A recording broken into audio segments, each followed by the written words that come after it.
partie 2, pourquoi les Noirs pètent les plombs, voilà, en France. Je ne sais pas si c'est seulement en France, mais je parle de la France parce que moi, je travaille en France. J'ai mes patients en France, donc je sais ce qui se passe en France, contrairement à d'autres pays.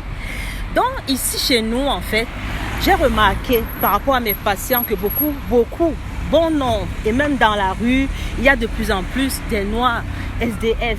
Il y a des Noirs qui n'ont plus leur tête. Bon, parfois, ils en ont rajouté avec plein d'adjectifs, mais c'est pas que ça. Donc, qu'est-ce qui se passe? Je ne comprends pas.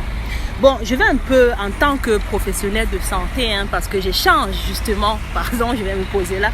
J'échange avec mes patients et j'ai remarqué qu'en majorité, des personnes qui viennent me voir, la famille africaine est toxique. Même je parle d'africaine, mais c'est pas une question d'Afrique. Bon, je vais dire type africain, donc ça peut être des Antilles, ça peut être de partout parce qu'on a les mêmes bases.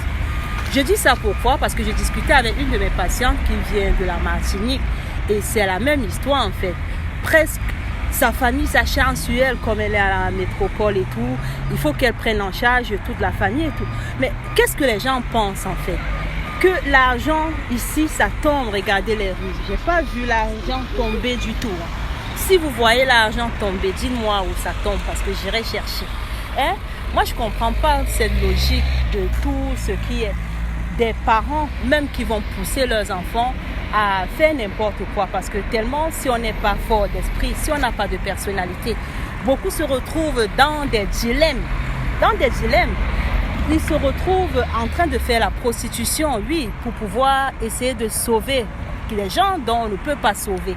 Parce qu'on ne peut même pas aider quelqu'un en donnant du poisson, en fait. Pour aider quelqu'un, je pense qu'il faut l'aider à pêcher, à apprendre à pêcher, que de l'offrir du poisson tous les jours. Donc, je ne sais même pas, pour régler des problèmes éphémères de faim, des gens qui ont faim et qui ne veulent rien faire, voilà, et qui pensent qu'il y a un endroit où si on vit dans un lieu, automatiquement, on peut être riche. Je ne sais pas d'où vient cette logique-là.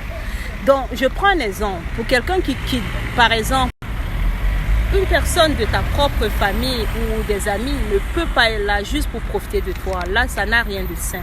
Une personne qui t'aime vraiment va se soucier de toi, va chercher à savoir si tu vas bien. Les seuls appels, les seuls coups de fil ne seront pas là juste pour te défoncer ou pour te tendre la main. Non, on demandera comment tu vas, on va un peu se soucier de toi, on va prendre de tes nouvelles régulièrement. Et puis voilà, comme c'est un coup de main, c'est possible de passer un coup de main et vice-versa. Parce que une relation n'est pas basée sur